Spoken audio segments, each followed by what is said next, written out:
friends, I'm Steph from cheapskatecook.com and welcome to my kitchen. Today we are going to talk about a little bit of a sticky subject, and that is celebrating Thanksgiving with food allergies and food sensitivities.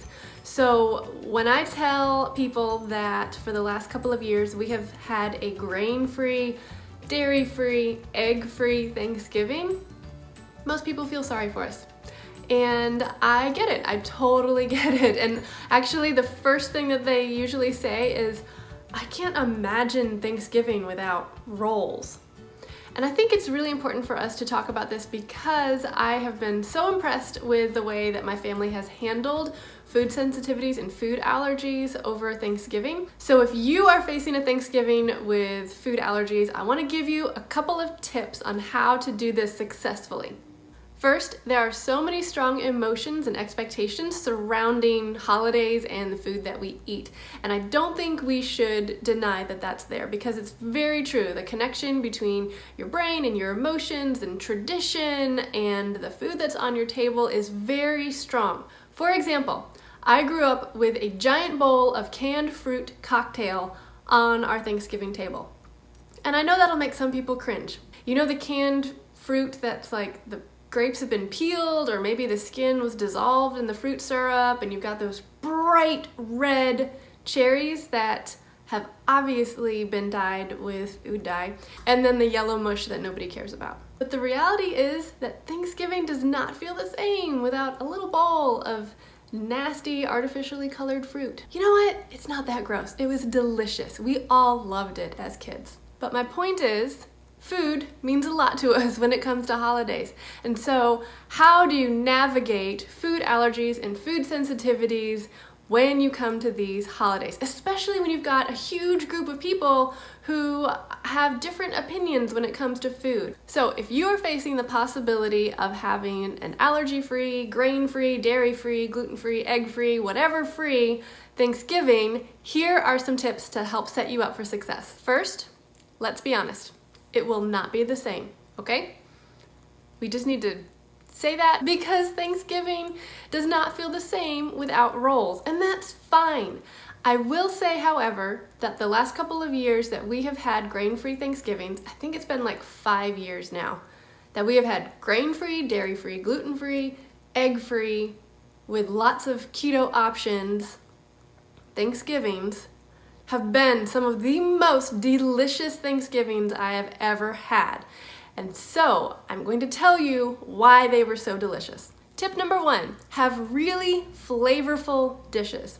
So unfortunately, a lot of Americans rely on bread and dairy to flavor our food. I'm not saying this is wrong, it's very delicious, but there are a lot of different ways to flavor your food. So for example, our turkey could not have stuffing or dressing or whatever you call it in it.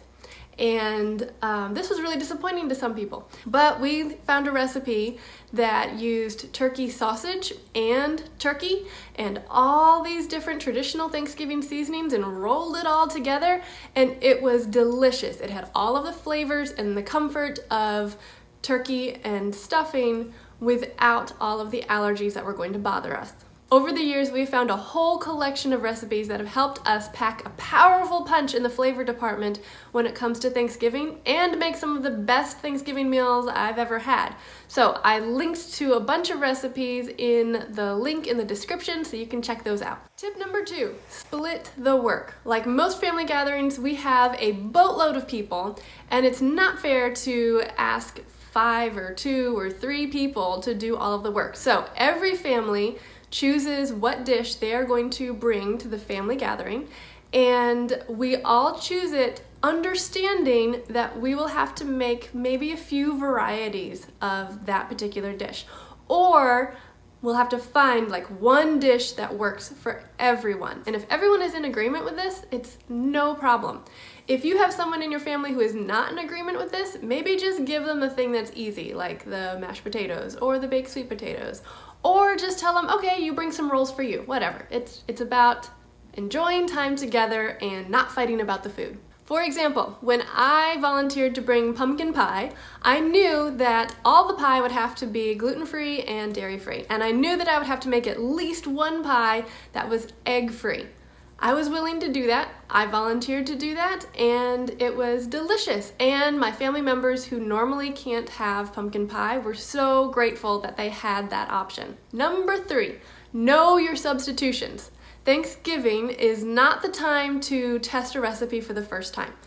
If you are unfamiliar with working with dairy substitutions or gluten-free flour or something, make sure that you test your recipes ahead of time or stick to something that is easy and that you know works. I had to try 2 to 3 different pumpkin pie recipes in order to find the egg-free one that was actually really delicious and that I knew I would be willing to bring to the table. And I'll save you some trouble here. Don't even worry about making grain-free, dairy-free, egg-free rolls. Like, there's no point. Number 4, decide where to compromise. So obviously, when you are dealing with a lot of people who have different food allergies, you have a lot of different tastes and a lot of different people bringing their own family traditions to the table. After a few years of having Thanksgiving without any kind of dressing or stuffing, I decided, you know what, that is really, really important to me. So every year, in addition to what I bring for everyone else to eat,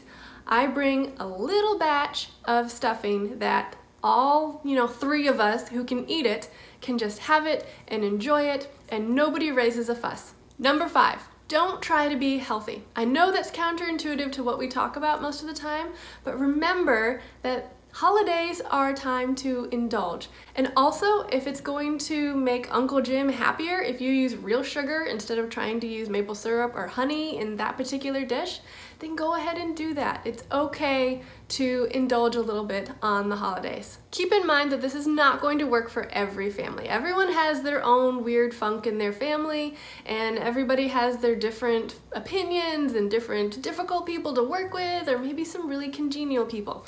The reason why this worked in our family is because we had a lot of people who had a lot of different allergies, and we were like, if we are going to be able to eat anything on the table, we need to work together on this. So that's why it worked for our family. For your family, you might need to have a little bit more grace for different people who have very strong feelings associated with the meal.